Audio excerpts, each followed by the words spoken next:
Қазақстанды қазақ басқара алмайды деген кім? Алаштанушы ғалым, жазушы Тұрсын Жұртбай 2010 жылы Айқын газетіне берген бір сұхбатында қуғын сүргіннің құрбаны болған қазақтың арда азаматтары Рысқұлов пен Сейфуллин жайында былай деп жазыпты. Сол кездегі ащы шындықты неге жасыра бермей бетке айтпасқа? Бар кінәні Голошекинге үйіп төгеміз. Сол келді де құртты десеміз. Егер тарихқа әділ баға бергіміз келсе, 1924-1925 жылдары Қазақстанды қазақ басқара алмайды деп Сталинге хат жазған Тұрар Рысқұлов пен Сәкен Сейфуллинді неге айтпаймыз? Аттарын неге атамаймыз? Біреуінің 37 бет, екіншісінің 47 бет хаты бар. Екеуі де Сталиннің қабылдауында болғандар. Содан 2,5 айдан кейін Сталин Голошекинді Қазақстанға жіберді емес пе? Рысқұлов Мәскеуге кетті, Сейфуллин халық комиссарлар кеңесінің төрағасы қызметіне алынды. Міне тапқан пайдалар осы. Осыны біле тұра, біз неге бәрін қу жақтан көреміз? Ол бұл жаққа сұранып келген жоқ қой.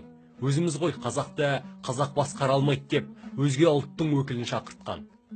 Осыған неге қазір баға бермейміз? Ойбай, Смағұл Сәдуақасов қарсы болды деседі.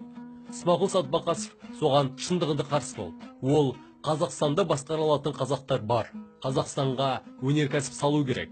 Біз жүнді неге Қазақстанда қырқып, Өзбекстанда жуып, Ресейдің Иванов қаласында тоқтамыз? Неге осының бәрін бір жерде істетпейміз? Бүйте берсек, шикізаттың республикасы болып қаламыз ғой деп, сол кездің өзінде Сәдуақасов шырылдады емес пе?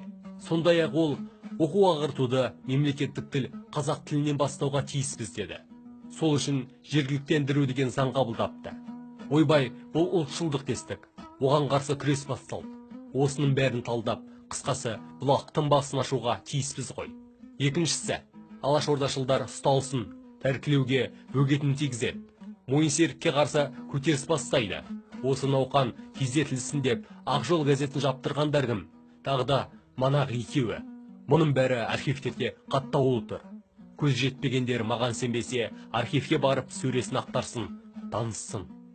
1927 жылғы тәркілеуде қазақ халқы үлкен күйзеліске ұшырады.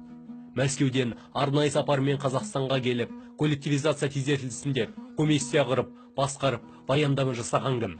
Айтшы, кім? Ертай Елназаров секілді адамдарды жан-жаққа аттандырып, тәркілеуді жеделдеттірген, иісі қазақтың малын ортаға салуға үгіттендірген кім? Тағы сол Рысқұлов. Сол жолы ол теміржол құрылысын бастады. Сөз жоқ, ұлы тірлік. Теміржол еліміздің дамуына үлкен рөл атқарды. Мұны мойындаймыз, бірақ әлгінде істерін қалай ақтап алуға болады? Ал 1932 жылы Исаев екінші хатшы, сонымен қатар Құлымбетов пен Құрамысовтар мемлекетті ұстап отыр. Шаруашылықтың барлығы солардың қолында. Бірақ аштықтан қырылғандар есіктерінің алдында үйіліп жатты. Комсомолдар өліктерді күн-түн демей жинап әкетіп жатты. Оны Голошекин де өзгелерді біліп отыр. Бір шара қолдануға болар еді ғой. Бір жыл емес, халықтың аштықтан қынадай түсіп жатқанына 2 жылға аяқ басты. Сонда деймін ғой, мемлекет не істеп отыр?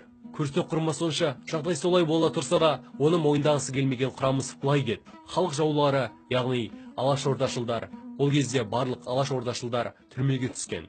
Атылғаны атылып, қалғаны айдау деді. Яғни сол алашордашылдар халық шаруашылығында күйзеліс бар дейді. Бірақ ол алашордашылдардың шығарған өтірігі. Біз қажет болса, революция үшін барлық қазақ халқын құрбандыққа шалуға даярмыз деп баяндама жасаған. Мұны айтқызып отырған кім? Әрине, дәл осы сөзді Мәскеу айтқызған жоқ. Қазақтардың өздері айтып отыр. Қазір солардың аттары аспандап тұр, көшелер берілген. Осы жолдарды оқып біртүрлі болып қалдым. Өйткені бұған дейін Тұрар мен Сәкен ағалардың аруағын қатты қадірлеп келген едім. Егер де қазақты қазақ басқара алмайды деген рас болса, онда осы кісілерге деген құрметім жоғалары анық. Шындығы қайсы сонда?